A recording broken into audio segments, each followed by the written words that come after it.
En grandissant, j'ai appris à croire en la grâce divine. Mais j'ai également appris à croire au châtiment divin. Y a-t-il une pénurie de stars à l'UFC Fighting Championship? L'organisation aujourd'hui, oui, les billets pleuvent. La billetterie est de plus en plus impressionnante, mais, et c'est pas un petit mais, on a vraiment ce sentiment que c'est l'UFC que les gens viennent voir plus que les athlètes, et peut-être qu'à terme, ça pourrait poser un vrai problème à l'organisation, à Dana White, et puis surtout, peut-être potentiellement, un point d'attaque pour les concurrents qui certes restent assez fébriles, mais non, il fallait qu'on en parle aujourd'hui avec Rust. Vas-y, tu voulais dire? Ouais. Non, c'est ça, est-ce que là, le fait qu'il y ait quasiment plus de véritables superstars à l'UFC, le fait que les prospects ne se renouvellent pas et qu'il n'y a pas de renouvellement, on a l'impression en tout cas, comme il avait pu y avoir il y a quelques années, de stars ou de potentielles stars, où celles qui le sont, elles finissent soit par perdre, soit par décevoir, et ouais, ça commence à être un vrai sujet. On le voit et on le sent dans le monde du MMA anglophone et tout ça, ça commence à être un vrai sujet, ouais. Une vraie problématique, une vraie préoccupation. C'est parti, générique. Soit. Avec Winamax, ton premier dépôt est doublé jusqu'à 100€ en pari gratuit. Dépôt 100€, 100€ en pari gratuit, plus 10€ avec le code la sueur 10, 210€ pour parier. Attention, les jeux d'argent sont interdits aux mineurs. Jouer n'est pas une alternative au travail et ne permet pas de s'enrichir, donc jouez de manière responsable. Et petite overview des forces en présence. Eh oui, parce que donc, il y a quand même plusieurs catégories. Avant même qu'on rentre dans le théorique et dans le vif du sujet, c'est donc déjà quelles sont les stars que l'UFC a actuellement, mais qui sont vraiment des stars, pas juste des gens que les fans hardcore connaissent et aiment bien, des superstars qui seraient capables de vraiment faire exploser potentiellement des chiffres en pay-per-view. Alors, exploser en pay-per-view comme c'était avant, non, puisque maintenant je pense pas que l'UFC ait de stars qui vendent comme le faisait Conor à l'époque, Brock Lesnar, etc. Mais donc, qui a-t-on qui vend un peu plus que les autres? On a donc John Jones, bien sûr. On avait Alex Pereira. On avait Adesanya, mais je pense que maintenant on ne peut même plus le mettre dedans parce que je ne pense pas, d'après ce qu'on a entendu, le bruit de couloir, qu'ils vendent autant qu'ils vendaient avant. Donc à savoir, avant il était vraiment à 700 000, 800 000 pay-per-view, etc. Là, visiblement, il est à beaucoup moins maintenant, mais il vend probablement quand même plus s'il était en tête d'un pay-per-view que des combattants lambda. Il y a Islam Makhachev, on ne sait pas quelle est sa puissance en termes de pay-per-view, mais en tout cas, il a quand même un impact qui est réel en termes sur le marché au global et mondialement. Paddy Pimblett, bien sûr, Dustin Poirier dans une certaine mesure, et il y avait Sean O'Malley, et à voir s'il retient un petit peu de sa puissance de Paddy Pimblett, tu le mets là-dedans?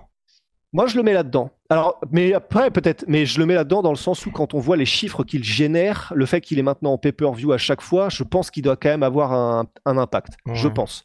Ouais. Et je pense qu'il en aura un encore plus, et que là, ça peut vraiment devenir une superstar si en plus il bat Michael Chandler. Ouais. Pour moi, tant qu'il n'a pas été main event, tu vois, on peut pas savoir trop sur la billetterie. Oui, c'est sûr. Mais disons, c'est quand même quelqu'un qui... Oui, en termes de chiffres et tout, oui, je suis d'accord. Ouais, beaucoup plus que des combattants lambda, et même des combattants que nous, fans hardcore, connaissons et aimons bien. Il est au-delà de juste les fans hardcore. Allez, c'est parti les gars, on rentre dans le vif du sujet, mais en tout cas, vous avez tous les noms qui sont en place, qui arrivent. Déjà, ce qu'il faut dire, c'est la force de l'UFC, on en parle à chaque fois, de faire que les gens deviennent des superstars. Et quand je dis ça, deviennent des superstars ou grâce à un titre, par exemple, le fait de se dire que Sean Strickland, Dricus du Plessis soit main event en Australie pour un pay-per-view et que ce soit un succès financier en termes de billetterie, il n'y a aucune autre organisation où c'est possible qu'il n'y ait pas d'Australiens dans ce pays-là qui soit main event et qu'en plus ils arrivent à battre le record de billetterie de la salle. Mais grâce au nom UFC, grâce au fait que ce soit pour le titre, ça devient un succès. La vraie question, c'est est-ce que ça, ils vont réussir à le faire de manière pérenne? Parce qu'aujourd'hui, on sent quand même que on est à... Non, on est vraiment dans une période où t'as deux phases qui sont une qui est en train de se terminer, une nouvelle qui s'ouvre avec la fin des John Jones qui arrive, la fin des Israel Adesanya, tous ces gars-là qui ramenaient pas mal d'oseille à l'UFC, et les Ankalaev & Co dont on avait parlé dans de nombreux podcasts jusqu'à maintenant. En fait, c'est ça, il y a plusieurs trucs en même temps, et il y a le fait que maintenant, l'UFC, comme ils produisent du contenu régulier parce que c'est là où c'est ce que veulent les diffuseurs, en fait. Quand tu négocies avec Netflix, ESPN, etc., il faut que tu puisses dire « j'ai un produit qui va toutes les semaines vous apporter du divertissement », ça va être des rendez-vous réguliers. Et même si on n'assure pas des pay-per-view aussi énormes que quand il y avait les McGregor, Georges Saint-Pierre, enfin tout ça, Adesanya dans son prime, etc., on peut vous apporter un produit que les gens vont quand même regarder avec un suffisamment haut taux d'audience pour que ce soit intéressant pour vous, et voilà, et vous offrir ça. Donc il y a ce côté-là, et du coup ça a dilué forcément, puisque déjà on a ça toutes les semaines, donc les cartes sont de moins en moins denses en termes de star power pour les combattants qui intéressent les gens. Il y a le fait qu'il y a de moins en moins de champions américains. Là, on avait fait la stat comme quoi il y a 50% des champions actuels, en tout cas hommes, qui viennent du Caucase, donc que ce soit Géorgie ou Daghestan. Le reste, c'est du Brésil. Enfin voilà, il y a le seul champion américain, je crois que là, c'est John Jones actuellement. Et forcément, ça fait mal à un marché. Il y a le fait que l'UFC ne fait plus vraiment de promotion, et ça, on en parle assez régulièrement, mais c'est quand tu vois ce qu'ils font quand ils veulent un peu se sortir les doigts en faisant les face-à-face. Je sais qu'on radote un peu sur ces sujets-là, mais parce que ça entre vraiment dans tout ce dont on va parler aujourd'hui. Mais voilà, quand on voit ce qu'ils ont fait avec Masvidal-Till, les face-à-face, quand on voit ce qu'ils ont fait avec José Aldo Conor McGregor, quand on voit ce qu'ils ont fait... Arrête, John Jones Cormier, arrête. Les John Jones Cormier, ouais, voilà. Et ça, c'est sans même parler des documentaires qu'ils pouvaient faire sur certaines personnes pour vraiment mettre en avant leur vie, etc. En réalité, maintenant, et ça, c'est Morning Combat, l'émission anglophone, qui disait ça, je crois que c'est Campbell, je sais plus comment il s'appelle, mais qui disait qu'effectivement, en fait, maintenant, même quand tu regardes les UFC, les countdowns, les petits documentaires qu'ils font, etc., en réalité, ils mettent plus en avant le parcours du combattant à l'UFC, ce qu'il fait à l'UFC, ses performances, et c'est de moins en moins, en réalité, un lien que l'UFC crée avec l'histoire du combattant. Et c'est vrai, en réalité, on se rend pas compte parce que de temps en temps, ils font des posts sur Alex Pereira avec, tu sais, les plumes de chef indien de tribu native amazonienne. Donc on se dit, ah ouais, bon, il y a quand même un lien avec la culture, machin. Ils vont faire de temps en temps le countdown. Ils sont allés au Daghestan pour Ankalaev, etc. Donc en fait, ça donne un peu l'illusion qu'on continue à avoir des histoires et qu'ils ont chacun des personnalités fortes. Mais en réalité, c'est vrai que comparé à avant, il y a beaucoup moins de plongée en profondeur où vraiment tu crées presque un film autour de cette histoire de combattant.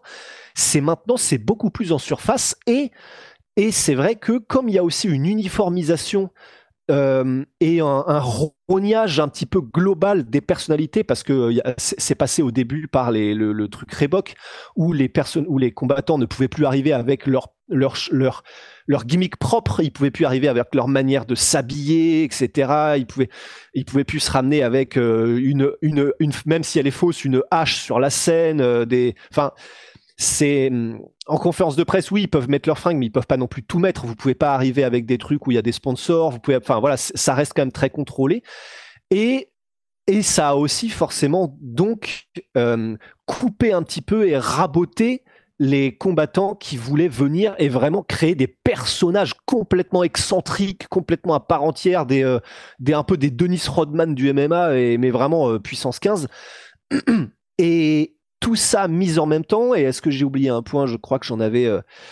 Ouais, alors il y en a un, et ça, c'est pas eux qui l'ont dit, et ça, je suis curieux d'avoir ton avis et votre avis, mais c'est aussi sur le fait qu'il y a, comme maintenant, tous les combattants ont leur chaîne YouTube, qu'il y a énormément de différents médias, et que, en gros, il y a Bruno Campbell, je sais plus comment il s'appelle, Campbell, Brian. De Morning Combat, Brian Campbell, il l'a pas dit comme ça, mais c'est un peu l'idée que j'en ai eue, c'est il y a peut-être aussi une espèce de dilution de l'information qui fait que, tu sais, comme à l'époque, en France et partout autour du monde, dans les années 60, tu avais genre 3 chaînes, du coup, tout le monde regardait la même chose. Et quand tu mets un lutteur ou l'histoire d'un sportif ou machin sur une télé où il y a que 3 chaînes, t'inquiète pas que le mec ou la meuf devient une superstar immédiatement. Là, comme il y a énormément de canaux différents, et que chacun va chercher un petit peu ce qui lui plaît, mais que personne ne regarde forcément le même truc, ça pourrait aussi avoir un effet sur la dilution des audiences. Alors ça, à mon avis, si c'est un facteur, pour moi, il est minime, mais c'est intéressant quand même, j'ai trouvé. Oui, non, What you think about that? Non, je suis d'accord avec toi.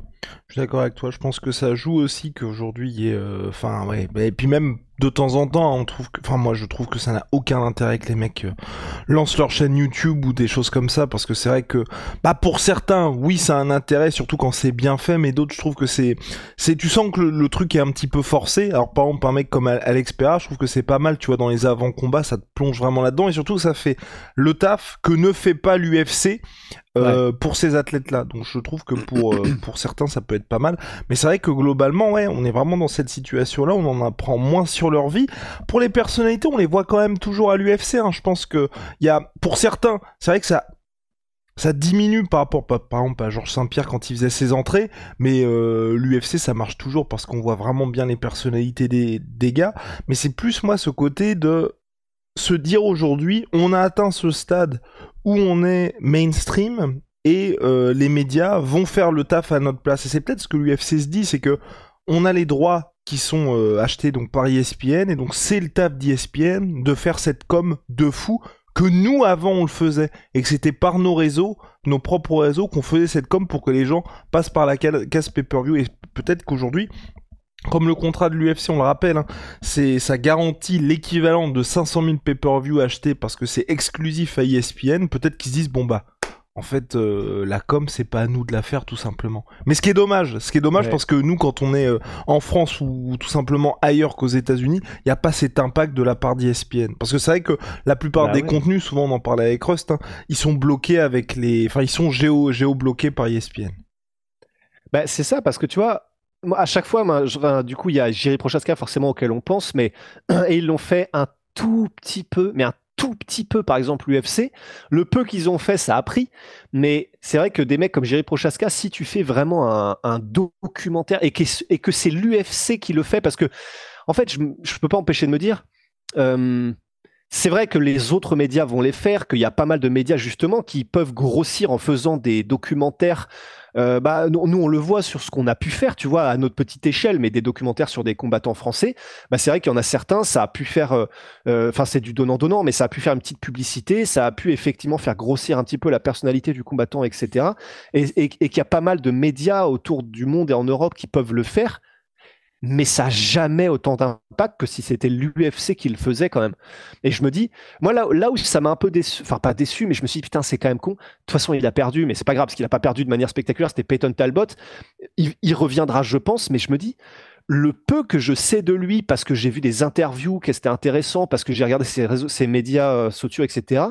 Un mec comme ça, honnêtement, il a une personnalité et une vie qui est tellement particulière, tellement singulière que si avant là, ne serait-ce que son dernier combat, ils avaient fait un petit documentaire, un 20 minutes où ils vont faire 48 heures avec Peyton Talbot, et vraiment ça aurait fait une vidéo super intéressante où là tout le monde aurait pu se lier avec ce skater qui est en même temps artiste mais qui est en même temps combattant et qui a en même temps une personnalité un peu de fou, des tatouages bizarres, et qu'on apprenait à le connaître et machin.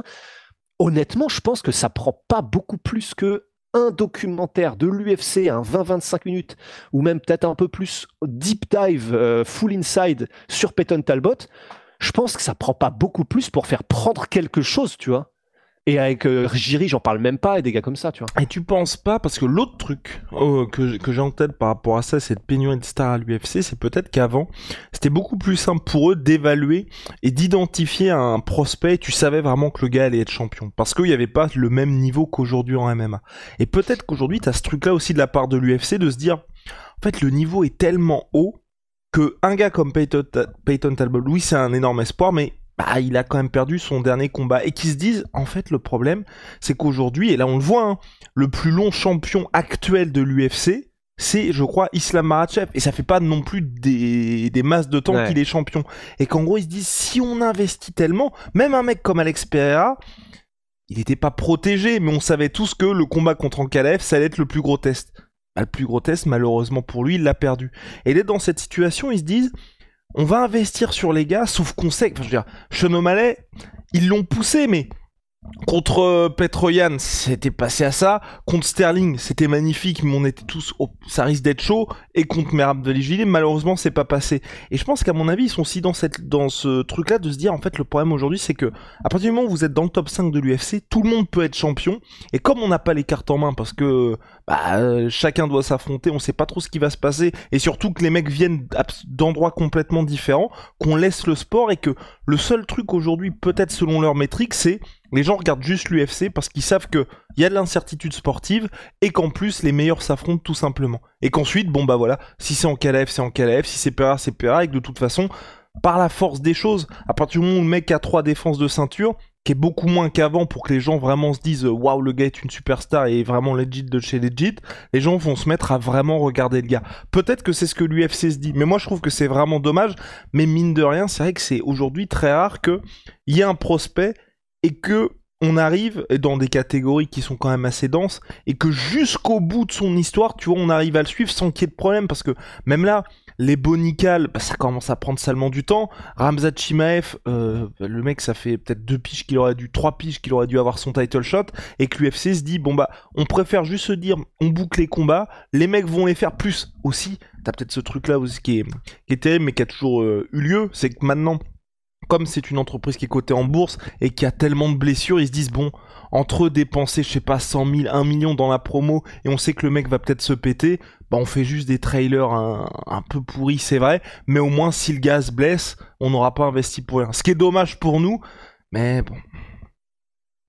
Mais après, là, le truc, c'est que donc, ils sont un peu au pic, je pense, l'UFC, ils pourront peut-être encore prendre, mais je pense qu'ils sont vraiment au pic, là, de leur puissance, dans le sens où là, ils sont vraiment en train de récolter tout le travail qu'ils ont fait depuis 20 piges, et la crédibilité qu'ils ont aujourd'hui, et la puissance et la mainmise qu'ils ont aujourd'hui sur le milieu du MMA mondial. Tu peux difficilement faire plus monopole, effectivement, sauf que c'est ce que disaient Brian Campbell et Luke Thomas justement dans leur émission, mais c'est que eux, dans leur entourage proche, et eux sont américains, du coup, Brian Campbell et Luke Thomas, qui eux sont américains, disait que là, ne serait-ce que le dernier pay-per-view de Alex Pereira, les amis qu'ils ont, qui sont des fans occasionnels, ce qu'ils appellent des casuals en anglais, n'avaient même pas acheté le pay-per-view d'Alex Pereira parce qu'ils avaient dit, bah ouais, ça nous intéresse, mais vite fait. Et c'est peut-être pourtant, à ce moment-là, la plus grosse star active qu'avait l'UFC. Là, on parle d'anecdotes, c'est anecdotique, et le problème, c'est qu'il faudrait se référer aux véritables chiffres, on ne les a pas sur les pay-per-view, etc. Mais même ne serait-ce que sur de l'occasionnel, bah, je sais que nous, quand on parle aux gens, nous, en France, donc c'est un peu différent, mais qui suivent le MMA un peu de loin, bah effectivement, il n'y a pas un mec où ils sont, et lui alors, et lui ça donne quoi? Mais vraiment, il y en a plus un seul, comme il pouvait y avoir à l'époque avec bah, évidemment Conor, mais avec Khabib, avec GSP, avec tous ces gars-là.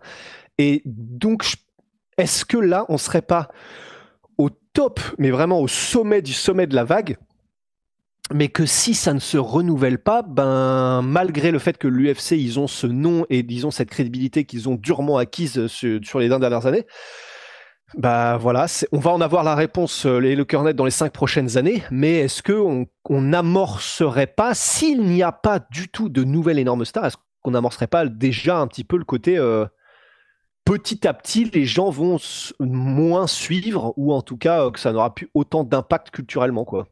L'avantage, et c'est peut-être pour ça qu'ils commencent à actionner et vraiment accélérer là-dessus, c'est qu'ils se disent aujourd'hui on va vers le grappling, on va vers la boxe il y a le power slap, mais c'est moindre, mais tu vois, de se dire peut-être que maintenant on fait moins d'efforts là-dessus, mais en fait on va tout simplement contrôler tous les sports de combat, pour être sûr qu'on fait peut-être moins d'efforts, mais comme tu contrôles tout, t'as moins d'opportunités. Enfin, les mecs s'ils veulent se barrer, bah on aura la plus grosse ligue de boxe, et de toute façon ça permet d'égaliser ça, parce que, et de se dire aussi, peut-être que là on est au max du MMA, mais vu ce qu'est l'état de la boxe, on en parle toujours avec, et c'est ce qu'a dit Dana White, on en avait parlé dans le podcast précédent, la durée des combats, la promotion et tout, quand l'UFC va arriver là-dedans, ils vont forcément avoir un meilleur produit que toutes les autres ligues dans ce sport-là. Et donc se dire, on va compenser la relative baisse du MMA et être plus opportuniste. Quand je dis opportuniste, c'est se dire, bon bah, on va avoir une personnalité qui arrive comme les Ilia Topuria, les Paddy Pimblett, et plutôt que de nous faire l'effort de faire la promotion de ce gars-là, on va juste surfer sur cette vague-là, et comme ça on fait nos efforts en boxe, on fait nos efforts en grappling, là on construit un petit peu toute cette com-là, et pour le MMA on va juste suivre en fonction de ce qui se passe. Et honnêtement, je pense qu'à mon avis l'UFC, parce que là depuis, même l'année dernière, qui a été une très bonne année pour l'UFC, comme chaque année, tu vois, ils battent leur record en termes de revenus, mais l'année dernière, c'était la même chose, tu vois, enfin, leur gros star, c'était PRA, on n'a pas vraiment eu les chiffres, et les chiffres de billetterie, on en avait parlé avec Rust, bah, fallait quand même tempérer tout ça, parce qu'à chaque fois, c'était soit l'UFC 300, donc les gens venaient pour l'UFC 300 plus qu'Alex Pereira, l'UFC, c'était 303, je crois, ça devait être la billetterie pour Conor McGregor, et finalement, c'est Pereira qui avait sauvé la mise pour ça, donc on pouvait un peu se dire c'était peut-être pas autant une superstar que ce que les chiffres de billetterie qu'il y avait. Et donc je pense qu'aujourd'hui ils sont vraiment dans cette situation où ils maximisent, ils se disent bon bah on a l'argent de l'Arabie Saoudite, on va faire les semaines, Dana White commence de plus en plus à en parler, où on a le dimanche va y avoir la WWE, le samedi l'UFC, dans la semaine t'auras le grappling, tu augmentes tous ces revenus là. De manière organique, t'as un Topuria qui te met 2 KO et qui devient une superstar, et du coup tu vas faire un combat contre Islam Makhachev, mais je veux dire, il y a Topuria sans être poussé par l'UFC. Quand on dit être poussé par l'UFC, c'est exactement ce que disait Rust. Tu fais un super trailer de fou pour ces combats, tu organises un combat au Santiago Bernabéu parce que le marché espagnol, ce serait absolument monstrueux, mais pareil. Le mec là, Dana White il en a parlé mais il l'a toujours pas fait. On se souvient aussi du fameux UFC en Afrique qui devait y avoir, on n'en parle plus du tout, et là ça fait partie de ces efforts que l'UFC doit faire où, j'allais dire tu gagnes pas d'argent, si, il gagnerait forcément de l'argent parce qu'il y aurait des sponsors, il y aurait des choses comme ça, mais tu gagnes beaucoup moins d'argent que si tu le fais à Las Vegas. Mais tu vois, le Dricus du Plessis Adesanya qui aurait pu avoir lieu en Afrique, ils l'ont fait en Australie parce que bah, c'est plus simple à faire. Direct, tu récupères les sous de l'Australie. Donc, tous ces trucs-là de promotion qu'avant ils auraient fait, aujourd'hui ils ne le font pas parce qu'ils sont en mode on est plus opportuniste. On sait que de toute façon, si Adesanya gagne, c'est bon pour nous. Si Dricus du Plessis gagne, tu récupères pas les sous maintenant, mais tu récupères les sous quand il va affronter Khamzat Chimaev. Donc, je pense qu'aujourd'hui ils sont beaucoup plus dans un truc où on est à l'opportunité. De toute façon, on est dans une situation de... C'est monopsonie, je crois, le mot. Enfin ouais. Bref, en gros, c'est encore plus hardcore qu'un monopole. Je crois que c'est ça. Enfin bref, c'est 95% de l'argent du MMA passe par l'UFC. Et ils surfent sur cette vague-là. Parce que c'est vrai que de toute façon... Bah... Quand tu regardes la concurrence, elle est très très très loin derrière. Hein. Enfin... Le GFL, Dana White n'en parle même pas parce que pour lui, c'est juste une vanne. Bah et puis il y a le côté aussi, nous là on parle du marché occidental et ils sont visiblement en train de tellement développer le marché, c'est pas un marché parallèle parce que peut-être qu'ils n'achèteront pas de pay-per-view, mais même en termes de diffuseurs, même si c'est pas forcément ce qui intéresse ESPN parce que ESPN etc, enfin c'est surtout les marchés occidentaux qui veulent, quand on voit à quel point effectivement l'Arabie Saoudite et certains pays musulmans sont prêts à payer parce qu'il y a de plus en plus de stars du coup musulmanes aussi qui viennent et qui sont championnes etc à l'UFC, bah en fait peut-être qu'il y a aussi, vu que l'argent c'est le nerf de la guerre, même si le sport en Occident et peut-être il y a une pénurie de stars etc, bah, vu que c'est pas le cas de ce côté-là, en tout cas culturellement j'allais dire du monde, mais c'est même pas une histoire de géographie, bah, peut-être qu'il y a aussi ce côté-là de et c'est ce que disait Dana White, tu vois, en fait il est en mode bah, en réalité ouais ils sont champions ces gars-là, donc Belal qui est palestinien, les Dagestanais etc, mais en réalité c'est un marché où il n'y a pas de pay-per-view, ça aurait pu être un problème avant, ça ne l'est plus ici parce que qui remplace les pay-per-view, t'as des multimilliardaires et des Saoudiens qui sont prêts à payer l'argent qu'il faut en fait, donc en réalité, bon. Et surtout que t'as cette vraie stratégie de la part de l'UFC où là aussi, enfin, ça revient toujours. Avant, les frères Fertitta, c'était des gars qui étaient aussi fans de sport, donc ils faisaient des trucs qui nous parlent à nous. Mais là aujourd'hui, c'est pour ça que vous voyez souvent l'UFC, quand ils sont pas à l'UFC Apex, ils vont dans des villes éclatées. Pourquoi ? Parce que c'est des endroits qui payent pour voir l'UFC. Alors que un UFC à Los Angeles, tous les week-ends, il y a des dingueries, donc ils ont pas besoin de l'UFC. New York, c'est la même chose, c'est l'UFC qui fait des efforts pour ça. Paris, c'est la même chose, c'est l'UFC qui fait des efforts. Alors que là, il va y avoir bientôt un UFC, je crois, c'est à Des Moines ou en Iowa. Voilà. Éclaté, mais eux ils vont payer pour avoir l'UFC. Et de même, l'UFC, t'en parlais avec le Moyen-Orient, avec l'Arabie Saoudite, parce ce qui s'est passé, c'est qu'avant il y avait Abu Dhabi. Maintenant il y a Abu Dhabi, il y a UFC également, donc en Arabie Saoudite, et là il devait avoir le 17 mai UFC au Qatar, parce qu'ils se mettent, je pense à mon avis, à faire jouer un peu la concurrence en mode bon bah putain, et puis comme on sait que ces pays-là, bah ils ont tous des grosses équipes de foot, des choses comme ça, bah ils se disent on veut tous avoir notre UFC aussi. Donc quand tu vois que l'UFC prend 25 millions pour faire ça en Arabie Saoudite, bah t'as Abu Dhabi qui dit bon bah ok, maintenant ils ont pris un Fight Night, on va aussi prendre un Fight Night en plus du pay-per-view. T'as le Qatar qui dit nous aussi on veut notre UFC.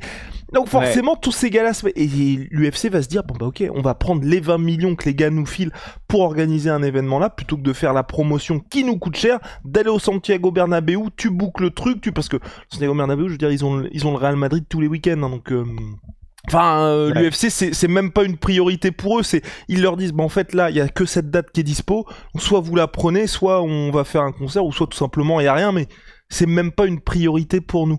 Et forcément, d'un point de vue business, l'UFC a raison, mais c'est vrai que quand on dit faire avancer le sport, faire des événements de malade, même par exemple quand il y avait à l'époque Francis Ngannou, tu vois, s'ils avaient peut-être eu cette approche un peu plus fan, ils auraient, je pense, gardé Francis, ou tout fait pour que y ait Francis qui soit là. Et c'est pour ça que, à part quand l'UFC est vraiment mis au pied du mur et qu'ils n'ont pas du tout, non, dos au mur. Dos au mur, pied du mur. Dos au mur. Les deux se disent. Ouais, les deux se disent. Bon bah qu'il soit dos ou au pied du mur.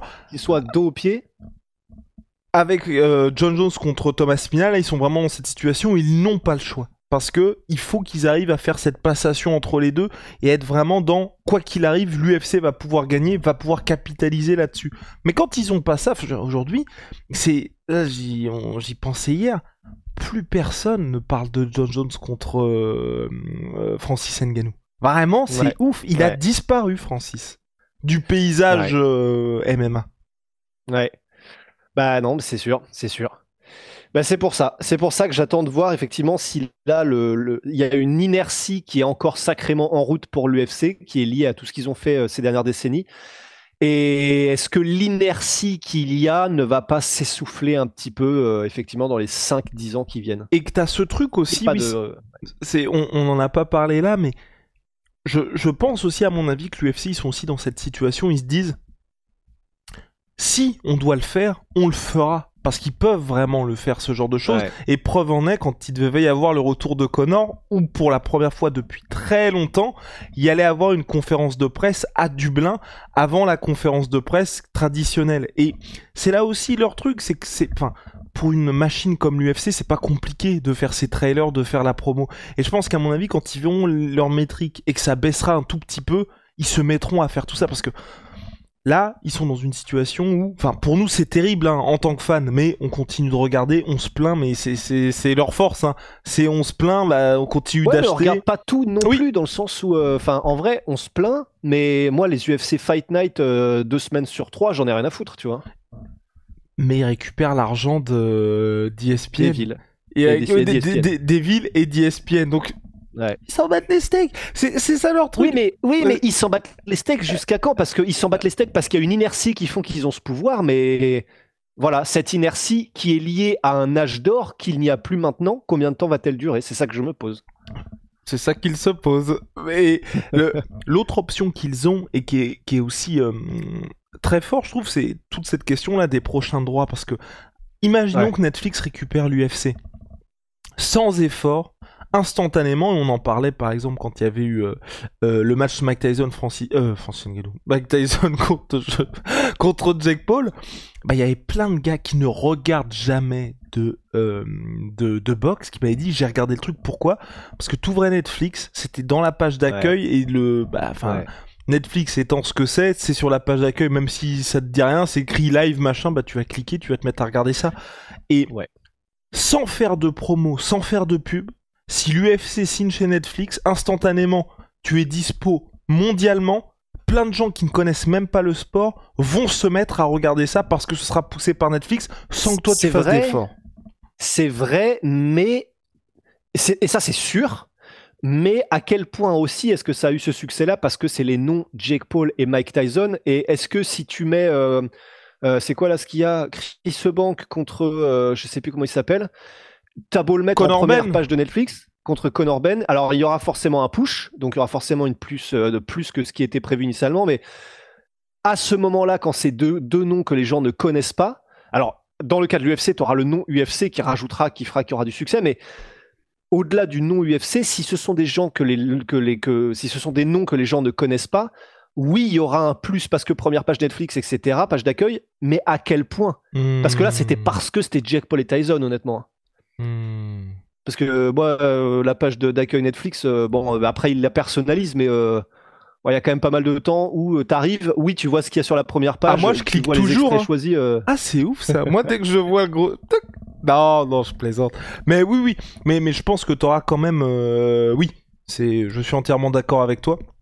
Mais il y aura quelques mecs qui arriveront à être convertis par ça, et à mon avis aussi ils pousseront que pour les gros événements type pay-per-view. D'ailleurs l'UFC a dit qu'ils allaient peut-être abandonner ce système de pay-per-view, donc à voir en fonction de ce qui se passe, mais ils auraient tout intérêt vu ce qui se passe du coup. Oui, mais c'est leur force, c'est que instantanément là ils peuvent nous faire mentir, hein. Je veux dire, ils annoncent John Jones, Thomas Spinal, conférence de presse à Londres, conférence de presse à New York, conférence de presse à Las Vegas, ça leur coûte pas cher, instantanément, ils peuvent vraiment appuyer sur ce bouton énorme promo, on va envoyer du lourd. Mais quand ils savent que ça va se vendre, je veux dire, le combat de John Jones contre Stipe Miocic, ils avaient réutilisé les images du trailer de John Jones contre Cyril Gane, ce qui est vraiment, chaque fois que je vois ça, mais même là, quand ils avaient fait le retour de Pereira contre Ankalaev, ils avaient réutilisé les mêmes transitions que pour Pereira contre Adesanya 2, tu sais, quand il fait justement sa célébration avec l'arc et les flèches, exactement les mêmes. Mais ils s'énervent un peu, ils vont pouvoir le faire. Et de toute façon, vous le remarquez aussi si vous êtes un peu fan hardcore, il y a toujours ce truc-là de l'UFC attend aussi que la concurrence se réveille, et c'est assez classique, c'est quand le PFL va faire un gros événement, Dana White il prépare sa vidéo d'annonce en mode en fait ce week-end-là, vous vouliez regarder Francis? Non, il y a Conor qui revient, il y a Topuria, allez c'est parti, on met tout le monde. Donc je pense aussi qu'ils sont dans cette situation-là où c'est vrai que le PFL... Ça fait combien de temps qu'ils ont pas fait un événement que toi t'as regardé? C'était Baki Doumbé. Que j'ai regardé en direct, tu veux dire? Ouais, en direct, ouais. En direct, c'était Baki Doumbé. Ça fait plus d'un an maintenant, je crois. Quasiment un an. Ouais. Non, c'est sûr. De toute façon, en fait, c'est ça. C'est si jamais il y avait Francis. Francis aussi, on avait regardé. Et Francis, pardon. Qui était en octobre dernier. C'est quand même, quand tu dis que t'es numéro 2 mondial octobre dernier, qu'on n'a pas regardé un événement en direct. C'est ça qui est. Si jamais il y a un moment donné quelqu'un dans la concurrence qui fait un truc où vraiment ça marque le coup, ou s'il voit qu'il y a une vraie baisse dans les chiffres qui est amorcée, dans ces cas-là, alors ils se sortiront les doigts et là ils vont remettre le truc d'aplomb, il n'y a pas de problème. Encore faudra-t-il qu'il y ait quand même des stars un peu pérennes, mais même sans stars en fait. Parce que je me dis, là l'UFC ils ont le pouvoir s'ils veulent. Un mec comme Mauricio Ruffi ou je sais pas, enfin n'importe qui, tu vois, même Thomas Spinal, donc quelqu'un qui est encore réellement prometteur, où tu sais que c'est un machin. N'importe quel gars, Khamzat, j'en parle même pas, Dricus du Plessis, tous ces gars-là, si l'UFC le veut, là, ils peuvent en faire des stars suffisamment puissantes en termes de chiffres qu'ils peuvent générer pour que, c'est prévu qu'ils continuent de gagner, mais même s'ils gagnent ou qu'ils gagnent ou qu'ils perdent, la promotion qu'en aura faite l'UFC, s'ils le veulent, suffira à en avoir fait des stars qui vendent probablement beaucoup plus. Enfin, vraiment, je pense que c'est aussi simple que ça. Même un mec qui perd, tu vois. Un Paddy Pimblett, là, s'ils en font la promotion en mode hardcore comme ils savaient le faire à une époque, peut-être qu'il perdra contre Michael Chandler, mais s'il perd en faisant un beau combat, je pense que c'est pas grave et que ça restera une star pérenne. Enfin, vraiment, ça dépend que de l'UFC, quoi. Ça ne dépend que d'eux. Mais pour l'instant, là, ils sont tranquilles, assis confortablement, et y a pas de problème. MyProtein, les gars, moins 30%, surtout MySweetPea, avec le code la sueur, moins 30% minimum. Avec le code la sueur, regardez-moi ça, vous allez vous régaler. Et puis, et puis Holy Moly révolution dans les boissons énergisantes, thé glacé, boissons de réhydratation, milkshake, et les nouvelles saveurs sont et les nouvelles saveurs sont là. Première commande chez eux, code la sueur 5, moins 5€. Et si vous avez déjà commandé chez eux, on se régale, moins 10% avec le code la sueur 10. On se retrouve très vite. Bye.